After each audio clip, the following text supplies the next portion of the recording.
E esse é um ponto. A insegurança, ele é a minha graça, a minha sorte e a minha maldição. É a insegurança que me mantém atento e com critério ou com crítica para que eu não me acomode, né? O que é da minha natureza, querer logo me livrar, querer logo que magicamente fique uma coisa incrível para buscar a precisão. Então, assim, a insegurança me paralisa, me mantém rigoroso. Alô, alô, alô, amigas, amigos, inscritos de passagem, quarta-feira, seu blogueirão, blogueirinho, de volta aqui no nosso canal, no nosso encontro semanal. Hoje vou começar agradecendo a vocês que assistem e que escrevem. Eu lembro a vocês que eu leio todos os comentários, difícil responder a todos, acho maior graça. É um estímulo, sabia? Para que eu possa falar sabendo que o que eu falo aqui, as viagens, encontram ressonância.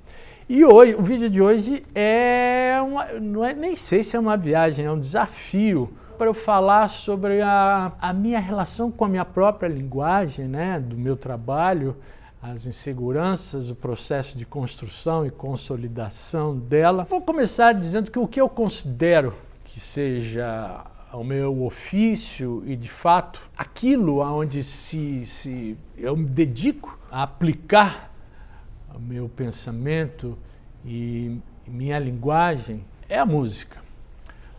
Mas na composição, né? É uma parte do meu ofício que mais me encanta, é onde eu conjugo, de uma maneira bem simples e sintética, letra e música. Eu comecei a fazer música ou considerar que aquilo que eu fazia eu já poderia chamar de música, como produto final, com algum grau de resolução, foi em 79, quando inscrevi a música ao Pomar, que compus junto com Paulo Monteiro, meu amigo de infância, grande artista plástico, no segundo Festival Secundarista de Música do Colégio Santa Cruz.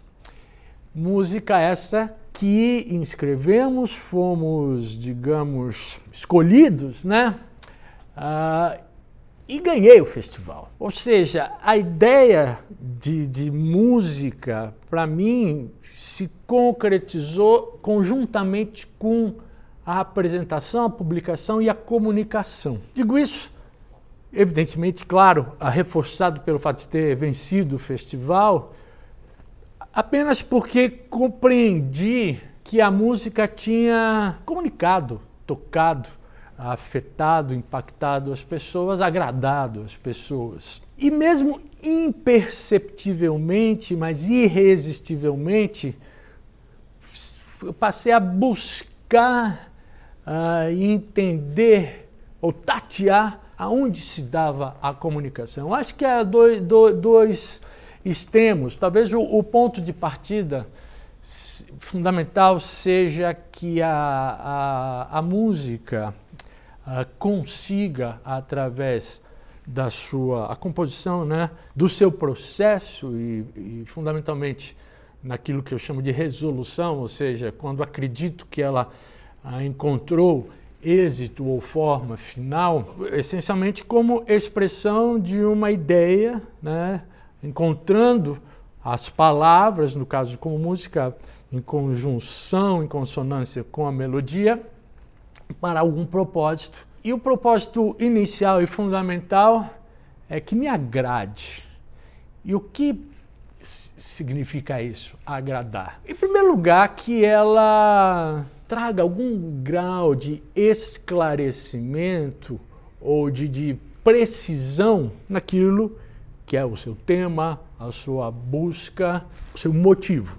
E isso se passa pela exatidão, embora isso não seja, de novo, algo que possa se apontar com objetividade ou como se houvesse uma regra, mas a exatidão na escolha das palavras, que passa pelo seu significado, mas também pela sua sonoridade, já que ela pretende ser cantável, musical. E isso, ao mesmo tempo, é o ponto de chegada e o ponto de partida. Eu já falei algumas vezes que há uma espécie de engrenagem rítmica que é não só estilística, como propulsora, né, impulsionadora e sugestiva e até a ignição do meu processo de escrita ou de trabalho. Como eu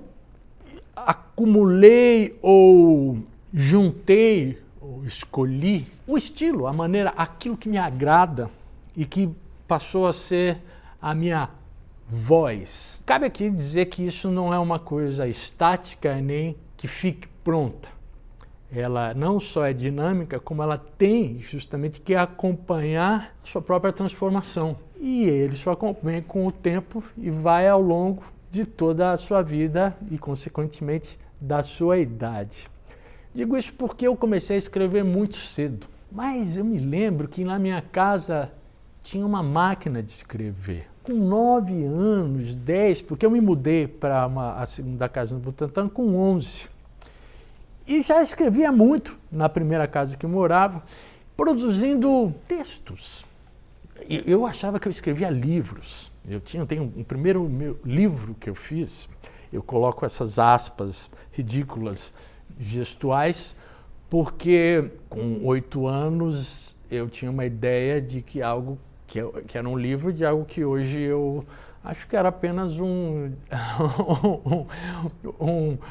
sonho. Na verdade, tudo isso vem da escola, onde eu fazia redações, chamado composições, e gostava de escrever. Sempre gostei de escrever. E sempre escrevi muito do ponto de vista, digamos, biográfico. Eu me lembro que meu personagem principal era meu tio Jorge, que era uma espécie de herói que eu tive. Jorge Wilson Marcondes, pai de 3 primos, Pedro, Ana e Angélica. Foi casado com minha tia Maria José, tia Bé. E ele era um homem muito diferente da minha família, que chegou assim e de alguma maneira ele fez a minha cabeça, porque ele era um homem extremamente criativo, extremamente engraçado e que virou uma espécie de super-herói. E escrevi inúmeras redações falando do meu tio Jorge, da minha vida com ele. Enfim, escrever sempre me deu prazer, me dá, e esse é um parâmetro interessante. Por quê? A partir do momento onde isso deixou de ser apenas uma atividade diletante e ser meu ofício, o prazer se juntou à angústia pela expectativa da necessidade de produzir algo que me agrade, que eu acredite que tenha qualidade para que eu possa publicar. Isso estabeleceu um tipo de exigência que está organizada, estruturada em cima de alguns critérios, né, meus pessoais, no qual, ao longo do tempo, eu fui compreendendo melhor e, ao mesmo tempo, né, criando confiança. Só que essa confiança e essa segurança adquirida com a prática, com a contínua, né, exercício e trabalho, ela vai de modo ambíguo, alternando prazer, que vem da gratificação, da satisfação com aquilo produzido, e a grande aflição durante o processo, gerada pela insatisfação, pela suspeita ou mesmo pela certeza de que aquilo não está bom, não encontrou, ou é porque é uma diluição de uma ideia já realizada, uma cópia mais fraca, ou mesmo porque não chegou lá. E esse é um ponto. A insegurança, ele é a minha graça, a minha sorte e a minha maldição. É a insegurança que me mantém atento e com critério ou com crítica para que eu não me acomode, né? O que é da minha natureza, querer logo me livrar, querer logo que magicamente fique uma coisa incrível para, né, ter o ouro na mão, mas é a garantia que eu consiga ultrapassar e entre num momento também que é maluco. Assim, eu fujo da tal página em branco, tenho uma expectativa enorme, né? No entanto, quando engrena, eu fico quase compulsivamente tão satisfeito e gratificado que vou, e daí aquilo encontra o seu melhor, em geral favorece o melhor resultado, porque eu encontro a calma necessária para buscar a precisão. Então, assim, a insegurança me paralisa, me mantém rigoroso. O rigor é fundamental, porque ele tem a ver com crítica, com parâmetros, com busca de qualidade, isso é contra o desleixo. É engraçado, porque eu sei que no fim das contas me vejo como um perfeccionista, mas não o sou. Não sou. Eu considero a imperfeição um elemento importante, mas muitas vezes a dosagem dessa imperfeição ultrapassa aquilo que eu acho aceitável. Eu olho para a minha produção com um extremo rigor, às vezes excessivo, quase que condenatório, punitivo, o que me impede muitas vezes, eu não ouço o que eu faço, mas muitas vezes tenho o júbilo de saber que fiz coisas boas. Até chegar a esse ponto, eu trabalhei muito. Eu me lembro de um momento, o Marcelo Fromer, meu querido amigo, um dia chegou para mim e falou, isso nos primórdios dos Titãs, Nando, você que escrevia tanto, por que não compõe? Eu sempre fui um compositor de uma produção pequena num determinado momento. E Marcelo falou, Marcelo dizendo, eu que não escrevo nada, faço um monte de música. E aquilo ecoou e doeu, porque eu sabia que o que ele estava falando era a verdade. De alguma maneira eu escapava. Eu era frustrado, porque eu tinha muita vontade, invejava inclusive a capacidade dos Titãs de produzirem, e continuo. Eu acho, por exemplo, o Arnaldo, às vezes eu tenho vontade de perguntar como é que você consegue fazer tanta coisa? Que você é genial. E eu não me sinto genial. Eu não sou genial. Eu sou esforçado, tenho momentos, eu acho que de brilho, mas assim, é um esforço danado. É um esforço, eu diria quase sobrenatural, que muitas vezes me leva a um sofrimento. Eu falo, por que eu me meti a fazer isso? E é uma luta. No entanto, voltando ao que eu estava dizendo do Marcelo, eu me lembro que quando ele falou isso, eu pensei, olha só, eu preciso, de fato, e eu tinha muita coisa escrita. Eu peguei uma pilha de papéis soltos de ideias, fiz uma compilação, botei num caderno, e nesse momento aconteceu algo muito importante na minha vida. Estamos falando de 91. Conheci Marisa Monte, que tinha lançado seu primeiro disco. Nos encontramos num programa de televisão e, de posse daquele caderno, percebendo que ela, como artista nova, desejosa de compor, tinha uma abertura, né? E aceitou fazer coisas comigo. Tanto que compusemos para o seu segundo disco, né? O primeiro disco de estúdio mais. Tanto que nesse disco, Marisa foi a primeira artista a gravar uma música minha fora dos Titãs, diariamente.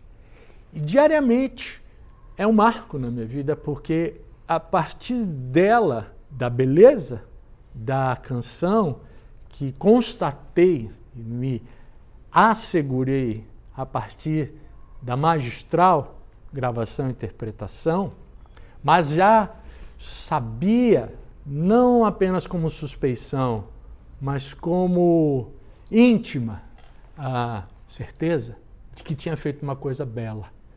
E a beleza dela está no seu rigor, é uma letra extremamente estruturada, né? E disso emprestei algo que observei no rigor, né?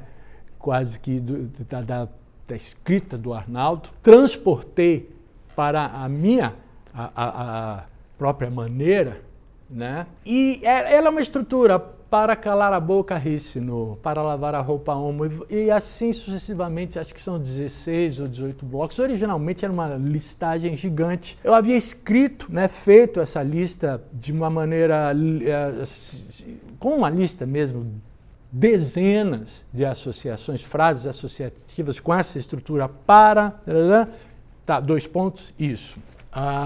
Da forma que me é peculiar, muito imagética e ao mesmo tempo inusitada, né, em suas associações e com um sentido muito pessoal, que parece muitas vezes obscuro e até aleatório, e no entanto é muito compreensível e tem um traço biográfico. No entanto, a listagem por si só não me levava a nada. Quando fiz a seleção e organizei ela como letra e dei forma como canção através de sua melodia, e basicamente ela é muito simples, são 2 acordes, no entanto, há uma espécie de circular mântrica, vamos dizer assim, continuidade, né?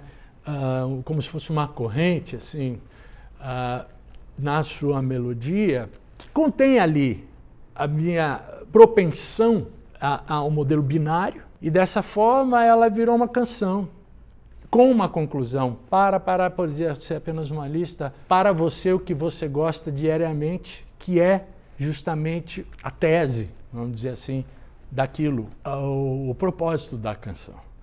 Então, quando a Marisa gravou essa música, e ela se confirmou como uma música, e uma música belíssima, aquilo me reassegurou de que havia dentro de mim não só a capacidade, como um caminho e uma qualidade. E isso me levou a ter calma necessária, a segurança, para praticar, porque em última análise é só isso que leva.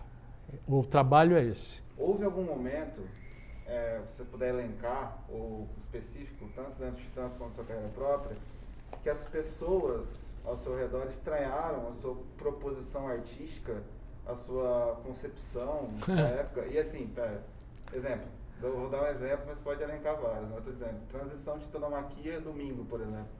Ótima pergunta, porque você está mencionando 2 momentos, digamos, muito distintos e claros até, importantes na minha relação, na minha presença como compositor dentro dos Titãs. O Titanomaquia é um disco onde eu não tenho nada, nenhuma música minha.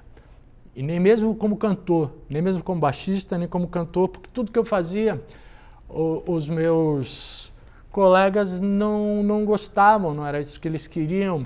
E, curiosamente, esse momento extremamente frustrante, beligerante e em parte, decepcionante, gerou uma espécie de reação que perdurou até com um grau de hostilidade e agressividade que falta em mim. Eu percebi que ela conseguia usá-la, em grande parte, de forma construtiva, para produzir, porque nunca fiz nada para agradar.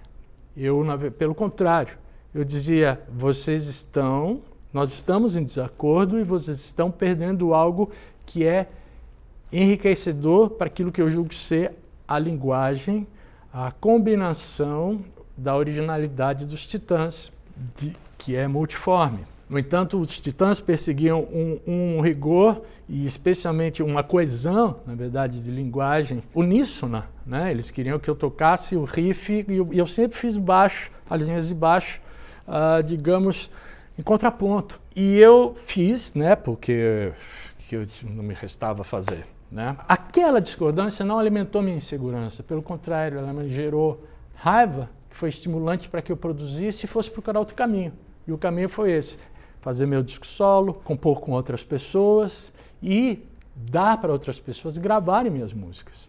Isso me assegurou demais, Marisa gravar, Cássia gravar, o Skank gravar, Cidade Negra gravou, paradoxalmente, dando razão até, não a mim contra os Titãs, mas razão a mim diante do meu propósito.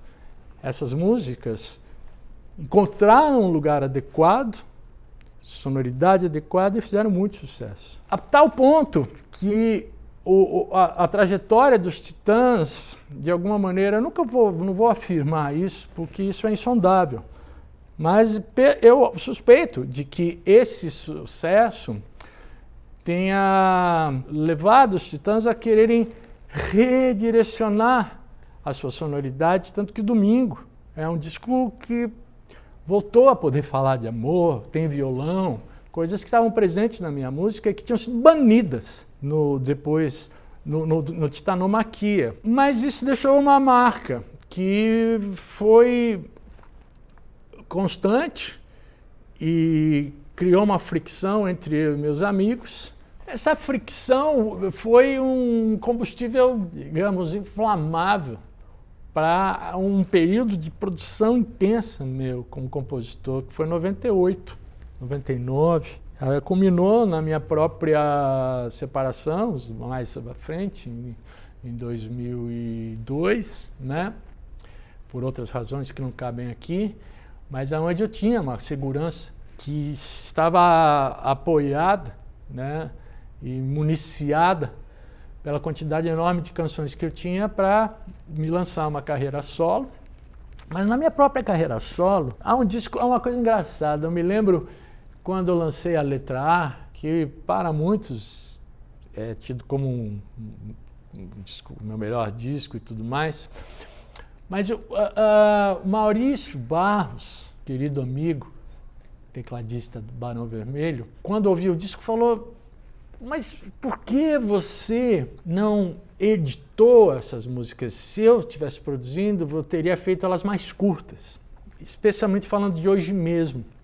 Hoje Mesmo é uma música longa que nunca pôde tocar. Eu sempre gostei de músicas longas e nunca me preocupei exatamente em adotar a estrutura clássica do refrão, verso. Tanto que o Luz dos Olhos, o refrão, aparece só depois da segunda estrofe. E isso é uma das razões, talvez, dela não ter feito um sucesso imediato no meu próprio disco, só através da Cássia. Não sei, nunca vou saber. A minha insegurança em relação a meus discos solo, ela nunca se deu durante a gravação deles. A insegurança se resume na feitura ou no trabalho que é da composição.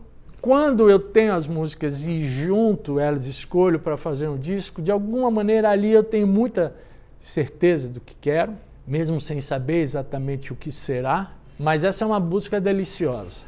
Aquilo que eu julgo ser uma marca, ou talvez um estilo, ou algo que eu possa apontar como a minha linguagem, ela é identificável nas coisas mais remotas. Tá ali no primeiro disco, tá ali já antes do primeiro disco, no Pomar. Eu conseguiria identificar e traçar permanência e continuidade se eu viesse a falar. E, no entanto, há incontestável transformação, ampliação, né, digamos, de repertório, né, não só na quantidade, mas como na própria diversidade de soluções musicais, poéticas, temáticas e tudo mais. Mas mais, sobretudo, há um fio condutor invisível, que é o que amarra e é o que eu busco. É a única coisa que eu tenho que me dá a segurança. Quase impossível colocar isso em palavras, embora eu tenha, ao longo desse vídeo, falado sobre aonde as áreas, né, contíguas dessa busca.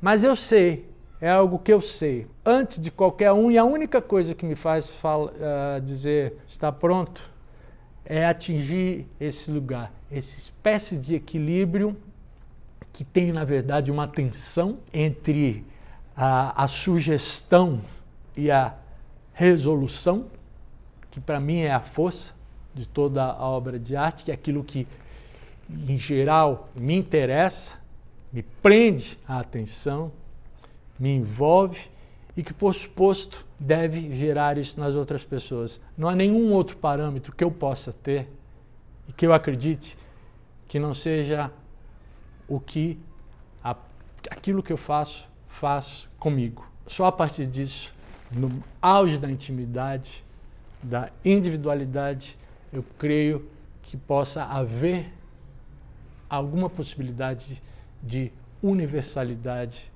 a ponto de merecer a publicação. Mas é algo que hoje eu posso falar, eu, sem falsa modéstia, tenho uma obra. Eu vou passar, a minha obra vai ficar. Não sei se vai ficar trancada nas prateleiras, perdida nas plataformas imaginárias do mundo digital, mas eu fiz uma quantidade de coisas já suficiente para falar, esse é o meu trabalho, esse é o meu legado, porque eu vou morrer, mas a música não morre, tá bom? Mas quarta-feira que vem pretendo estar ainda vivo aqui com vocês.